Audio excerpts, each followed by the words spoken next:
Hey everyone. Today I want to talk about equations, graphs, and slope. Maybe a little AROC too. Let's get it going.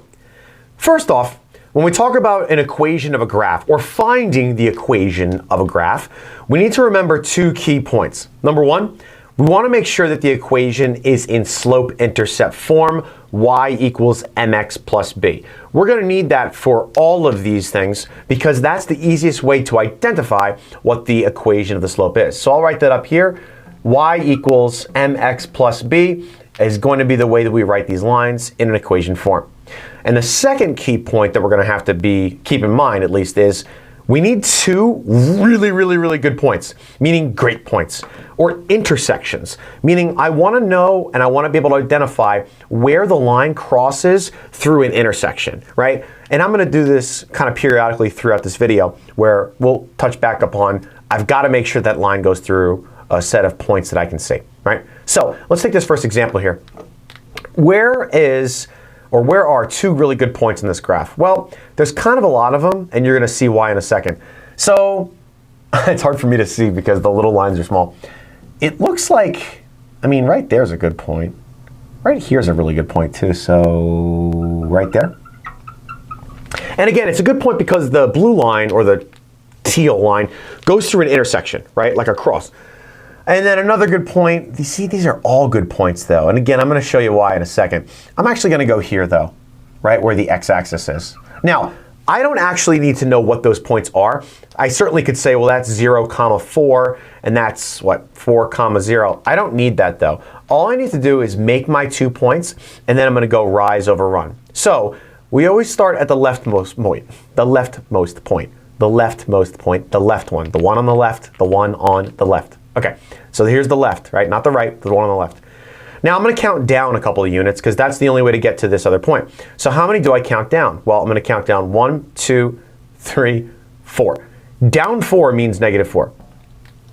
Then I'm going to go to the right or run. 1, 2, 3, 4. Well, that's -4 over 4, which actually turns out to be -1, which is the slope of that line. Now, we want to know what the equation of that line is. Well, the slope is -1, and the y-intercept is going to be really easy to find because that was already one of the points that I had decided to use. The y-intercept is the point where this graph crosses the y-axis.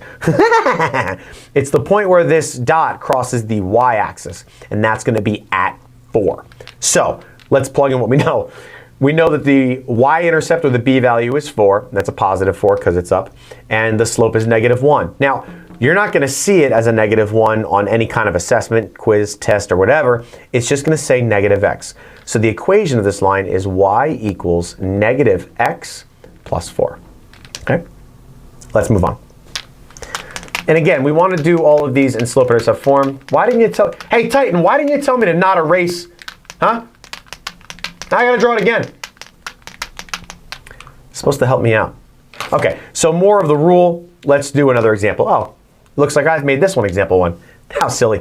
All right, I'm looking for intersection points. All right, well, I always want to try to find the y-intercept as an intersection because we're going to have to use that y-intercept again anyway.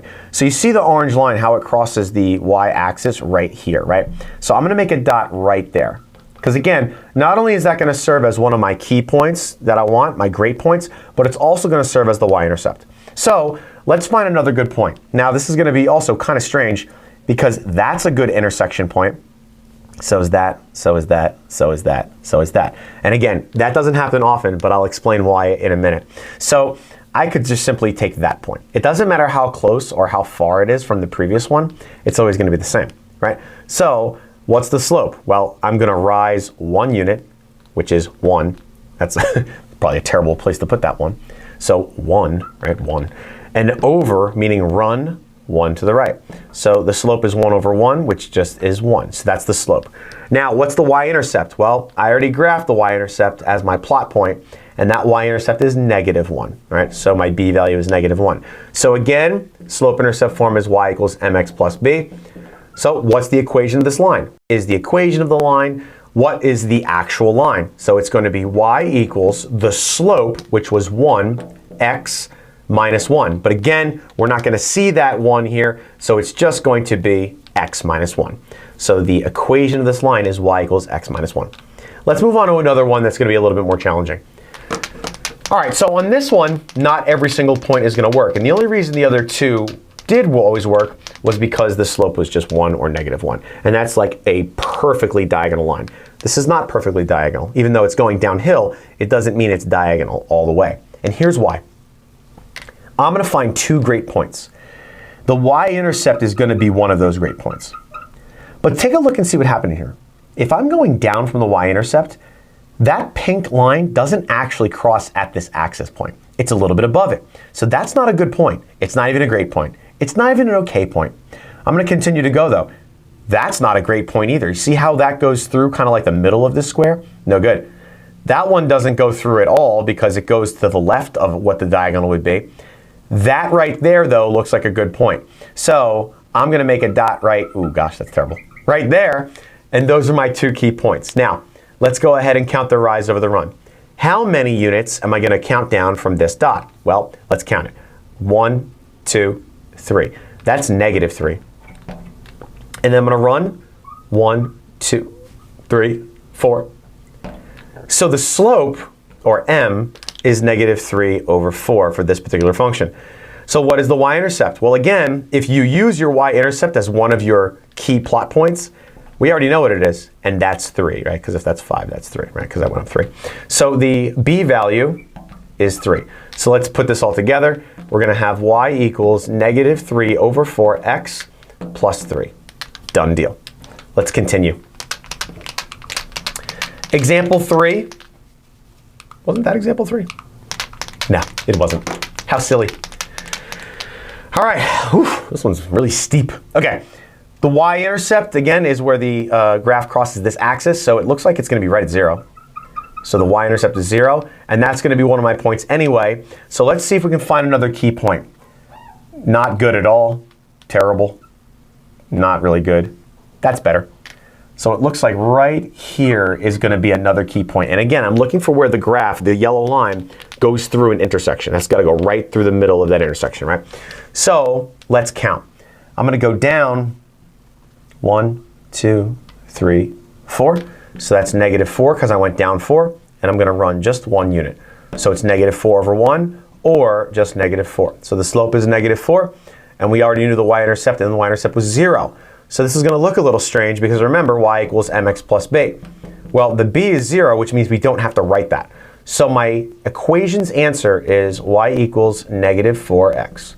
Done deal. So that's my final answer for this particular problem. Is there one more? There is one more. All right. Again, we're creating equations for graphs.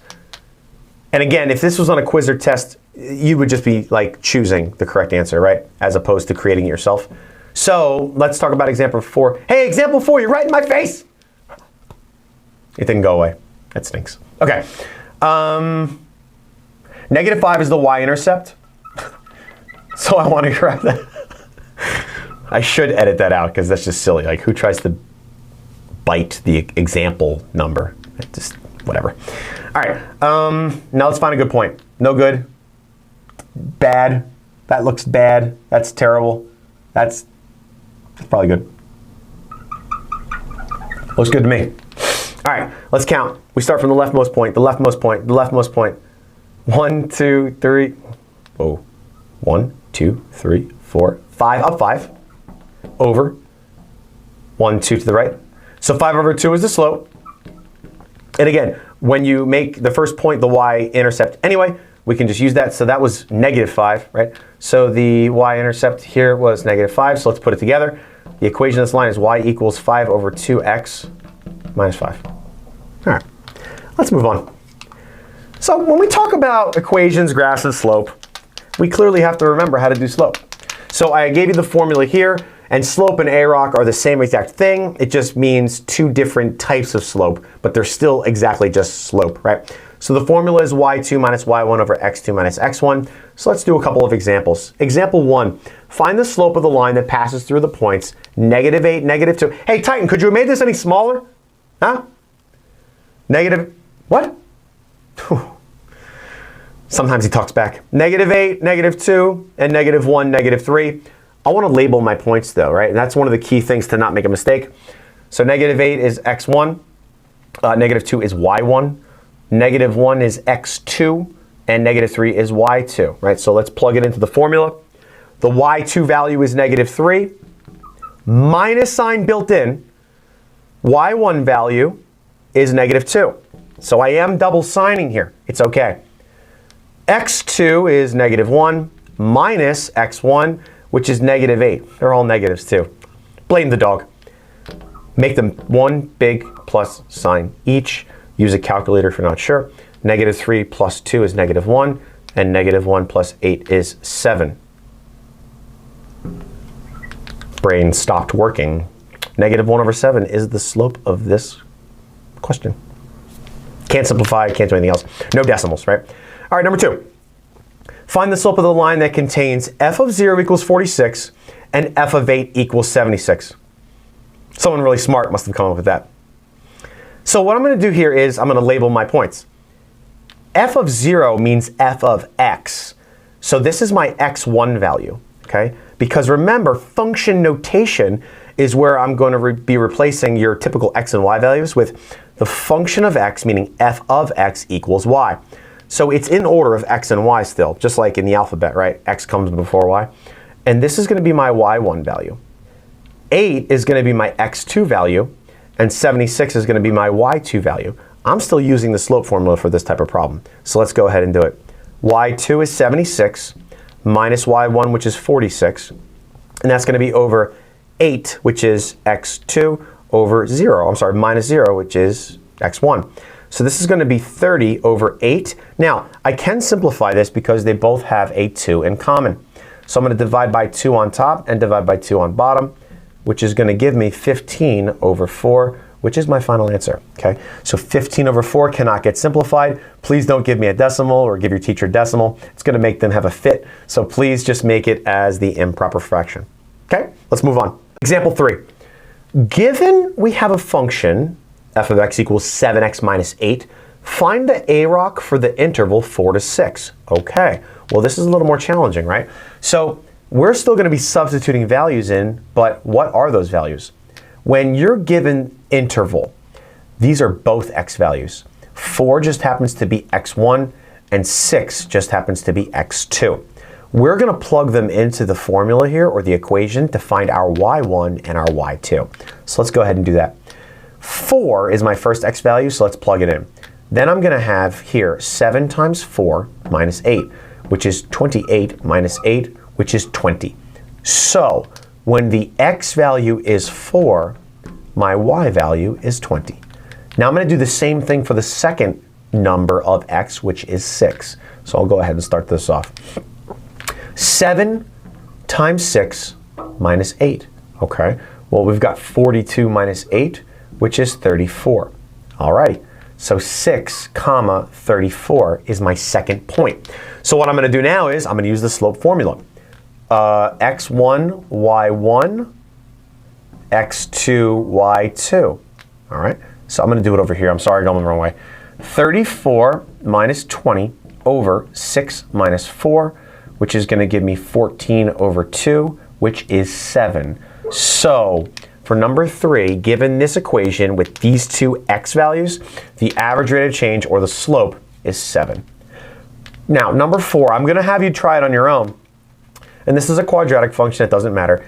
But when we talk about -8 to -1, all you're doing is replacing both of these x values with -8, simplifying it, doing the same thing for -1, simplifying it, and then using the slope formula. So go ahead and pause me, and I'll be back in a second with the answer. Okay, everyone, you're back. If you got -23, you're looking amazing right now. This problem was not easy. So here's what we had done. I knew that my x values were -8 and -1. So all I did here and here was I took turns plugging in the -8 and then plugging in the -1. One thing to be really aware of and careful of when you do this is when you have a negative value, you really want to make sure that you plug this in parentheses. Because what's going to happen is without parentheses, your calculator is going to calculate this part incorrectly, right? Because what you're trying to do is you're trying to square a negative, which will always be positive. but if you don't put parentheses around everything, it's going to mess it up and make it a negative on accident, right? So don't go ahead and do that. So when I plugged in -8, I got an answer of 179. That was my first ordered pair. Then when I plugged in -1 for x on both of these x's, I got 18, which was my second ordered pair, -118.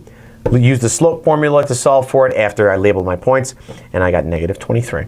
Okay, so now back to slope, but let's talk about it from a table of values. So, hey Titan, could you have made the borders for those tables any bigger, any thicker? Look at that. Look at this. Look at this. Huh? Woo-hoo.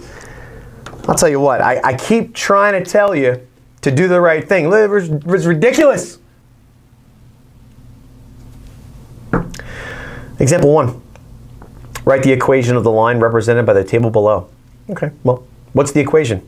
Well, slope is great for slope, but I also need slope-intercept form, just like normal. So I need to write the equation of this table in slope-intercept form. Well, we need two things. We need the slope and we need the y-intercept. All right, well, the y-intercept is actually really easy here. The y-intercept of a table of values is the y value when x is 0. I'll say that again. It's the y-intercept is the y value when x is 0. So in this table, x is 0 right here, correct? That means the y-intercept has to be 4.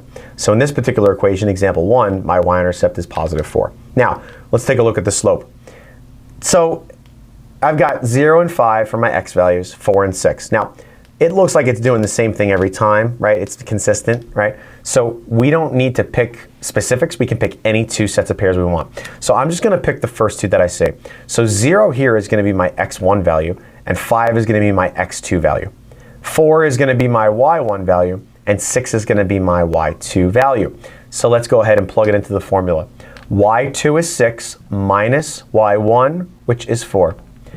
x2 is 5 minus my x1 value of 0. So I'm going to have a 2 over 5, which is the slope of this line, which is going to go right here. So the final equation for number 1, or example 1, is y equals, ew, I should not have put that there. You know, I was like, I probably won't fit it. That's not smart. Y equals 2 over 5x plus 4, and that's the equation for the first line. Go ahead and pause me, try number 2, and then we'll go ahead and finish up. If you got y equals 2x plus 5, I'm impressed, really. And here's why. How would you have known what the y-intercept was? Well, if you said that you just used the pattern to go backwards, that's exactly what you would do. So I used the slope formula to find the slope. And the slope is going to be 2 in this instance because I used 2, 3, 9, and 11. Now, the y-intercept is 5, and here's why. I actually did this on here, but erased it. If I went back and made a 1 here, you know that the y values are going up by 2 every time, which means if I went backwards 1 unit, that means the slope can be subtracted. So when x is 1, y is 7, and when x is 0, that's a 0, not a circle, y is going to be 5. And it's hard to see. So I know that my y-intercept is when the x value is 0. Right? So that's my final answer for example 2. Really, really difficult problem. Let's finish up. Things to remember about this video. Number 1, use your formulas. Slope-intercept form and slope formula are going to be lifesavers here. Number 2, know the steps. When we plot points on a graph, you plot the y-intercept first, and then you use the rise over run. Same process for when I'm trying to identify what the equation is on a line. You have to find the y-intercept first, which is best practice, and then you count either up and right or down and right. And again, the last thing, which is always going to be the case, take your time. There's no need to rush through these types of problems. And because really true, you can't afford to get these types of problems wrong. Algebra 1 is going to get much more challenging throughout the course of any school year. So just make sure you know this process so the next couple of things that come down the line are easy. See you next time.